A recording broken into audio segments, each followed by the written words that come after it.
지금 이 시각 여러분이 주목할 만한 이슈 살펴보겠습니다. 연예인 중 역대 최대 규모인 200억 원대 세금 추징으로 논란이 된 차은우가 침묵을 깨고 입장을 밝혔습니다. 논란 나흘 만에 고개를 숙였지만 알맹이가 빠진 사과문이란 비판이 나오고 있습니다. 서영석 기자입니다. 연예인 탈세 추징금 역대 최대 200억 원. 차은우가 논란 나흘 만에 결국 고개를 숙였습니다. 저와 관련된 여러 가지 일들로 많은 분들께 심려와 실망을 안겨 죄송하다라며 입을 연 차은우는 납세 의무를 대하는 제 자세가 충분히 엄격했는지 스스로 돌아보고 있다라며 추후 진행되는 조세 관련 절차에 성실히 임하겠다라고 밝혔습니다. 그러면서 현재 군복무는 논란을 피하기 위한 도피성 입대가 아니었다고 강조했습니다. 연신 사과한다, 죄송하다며 장문의 사과문을 올렸지만 이를 바라보는 대중의 시선은 곱지 않습니다. 사과문이라는 거는 어떤 부분에 있어서 잘못을 했는지를 구체적으로 적시하는 것이 중요한데 그런 부분들이 없기 때문에 진정성 측면에서 공감을 얻기가 어렵지 않나 이렇게 생각이 듭니다. 사과문을 올린 당일에도 차은우는 맞대응을 위해 국내 5대 로펌 중 하나인 세종을 선임했다는 소식이 전해졌습니다. 서울지방국세청장 출신이 소속돼 있는 로펌 선임으로 차은우 스스로 여러 가지 일들 오해라고 표현한 부분에 시시비비를 가리겠다는 얘기입니다. 이런 와중에 조세당국이 페이퍼 컴퍼니로 의심하고 있는 법인은 차은우의 모친이 대표이사, 부친이 감사, 동생이 사내이사로 이름을 올렸던 것으로 알려졌습니다. 온 가족이 부정한 부의 축적과 탈세에 가담했다는 비판까지 일고 있는 상황. 팬들의 사랑으로 쌓아올린 바른 청년 이미지는 더 큰 배신감으로 바뀌고 있습니다. 연합뉴스 TV 서영석입니다. 온라인 쇼핑몰을 통해 7만 점이 넘는 위조 명품을 국내에 유통시킨 일당이 세관에 적발됐습니다. 이렇게 번 돈 160억 원으로 아파트를 사고 스포츠카를 몰며 호화 생활을 해온 것으로 드러났습니다. 한웅희 기자입니다. 평범해 보이는 사무실. 들어가 보니 명품 의류가 종류별로 정리돼 있습니다. 일부는 배송을 위해 포장까지 돼 있는데 전부 정품이 아닌 위조품입니다. 40대 A씨 등은 온라인 쇼핑몰과 앱을 통해 위조품을 국내에 유통시켰습니다. 약 3년 동안 판매한 위조품만 7만 7천여 점, 정품 가격으로 치면 1,200억 원 상당입니다. 이 마네킹들이 착용한 제품들은 정품 시가 기준 5천만 원에 달하는데요. 하지만 모두 중국산 모조품으로 최대 50%에 달하는 판매 수익을 남겼습니다. 이렇게 번 돈 165억 원은 호화 생활을 누리는 데 쓰였습니다. 시가 15억 원 상당의 서울 아파트를 구매하고 고급 외제차를 몰았으며 채권 최고액 30억 원 상당의 호텔 2곳을 구입해 운영하기도 했습니다. 수사에 대비해 약 5억 원의 가상화폐를 구입하고 USB 형태의 전자지갑으로 빼돌렸지만 이들이 대화방에서 나눈 얘기를 수상하게 여긴 세관에 의해 압수됐습니다. 수사기관의 추적을 피하기 위해 해외 거래소인 바이낸스로 이전하여 세탁한 후 물리적 형태의 전자지갑인 콜드월렛에 보관하여 은닉하던 것을 관세청 최초로 적발하기도 하였습니다. A씨 등은 직원까지 채용해 역할을 나누고 조직적인 유통체계를 구축한 것으로 조사됐습니다. 세관 당국의 수사 중에도 해당 쇼핑몰은 명의와 상호만 바꿔 위조품을 계속 판매하다 적발됐습니다. 온라인 판매 구조와 조직 운영 실태, 범죄 수익의 흐름을 끝까지 추적해 가상자산을 포함한 범죄 수익, 은닉과 최종 귀속 관계까지 규명하였습니다. 세관 당국은 이들의 범죄 수익 중 80억 원 상당을 추징 보전하고 총책 A씨 등 4명을 검찰에 넘겼습니다. 연합뉴스 TV 한웅입니다. 서민들의 생활과 직결되는 생필품 가격 상승이 단순히 물가 때문만은 아니었습니다. 국세청이 생리대, 식품 첨가물, 물티슈 등 생활 필수품 가격을 부당하게 인상하고 세금까지 탈루한 17개 업체에 대해 대대적인 세무조사에 착수했습니다. 양현주 기자입니다. 국세청이 불공정 행위로 생활물가 상승을 주도한 생필품 폭리 탈세 업체 17곳에 대한 세무조사에 착수했습니다. 지난해 9월과 12월에 이어 생활물가 밀접 업종 대상으로 한 세 번째 세무조사입니다.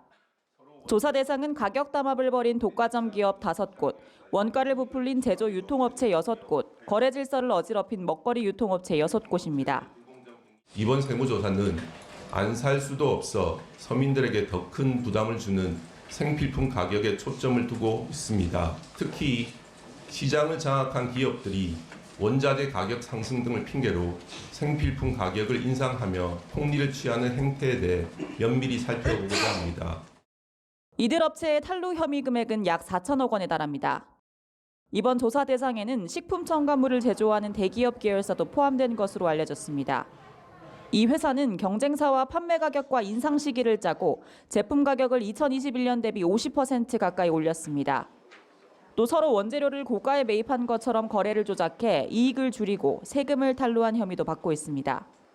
물가 상승을 빌미로 안경, 물티슈 등 생필품 가격을 올린 업체들도 조사 대상에 포함됐습니다. 일부는 실체 없는 특수관계법인과 거래해 원가를 부풀리고 사주 자녀에게 고급 아파트를 무상 제공하거나 법인카드로 유흥비를 결제한 정황도 드러났습니다. 이재명 대통령이 국내 가격이 해외보다 비싸다고 지적한 생리대 제조사도 이번 조사에 포함됐습니다.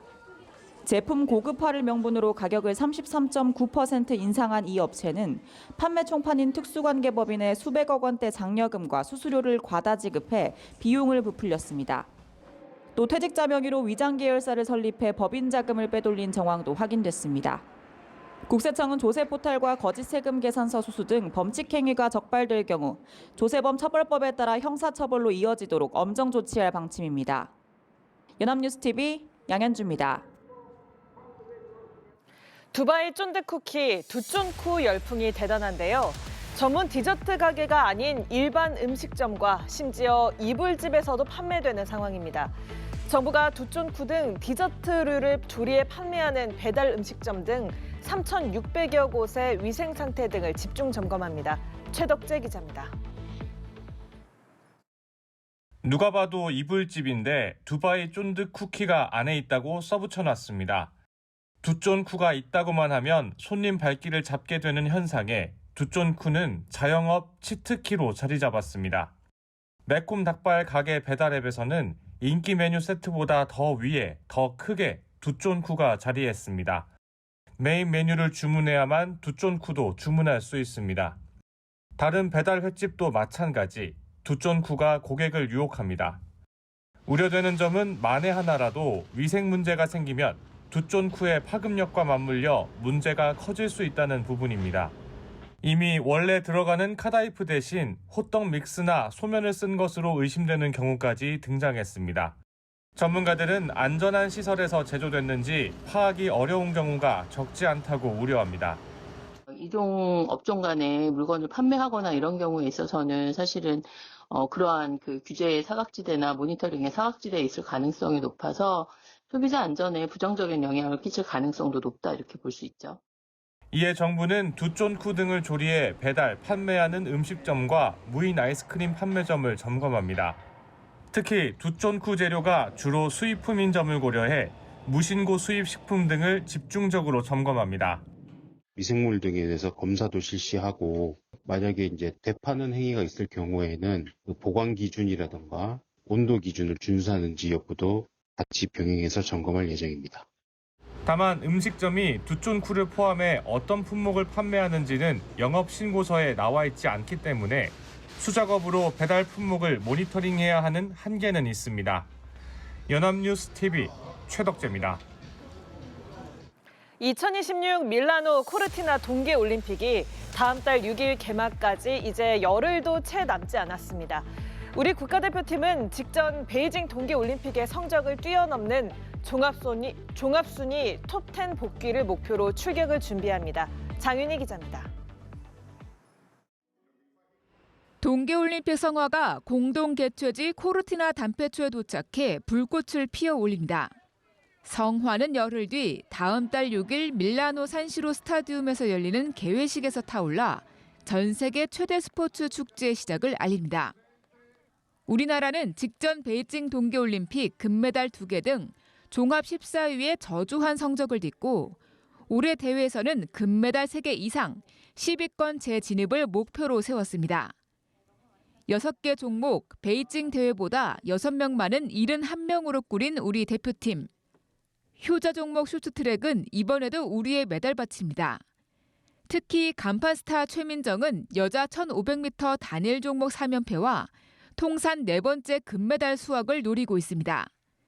밀라노에서 1개의 금메달을 보태면 레전드 전희경과 함께 나란히 동계올림픽 한국인 최다 금메달리스트가 됩니다. 개인적으로 좀 걸려있는 기록들이 좀 많은 대회긴 한데 팀적으로나 이제 개인적으로 최대한 좋은 성적 거둬서 돌아오고 싶어요. 설상에서는 스노보드, 하프파이프의 최가온이 한국계 세계 최강자 클로에 긴과 격돌해 금메달을 다툴 것으로 전망됩니다. 최근 4대륙 선수권에서 은메달을 딴 차준환은 우리나라 올림픽 남자 피겨 최초의 메달을 노립니다.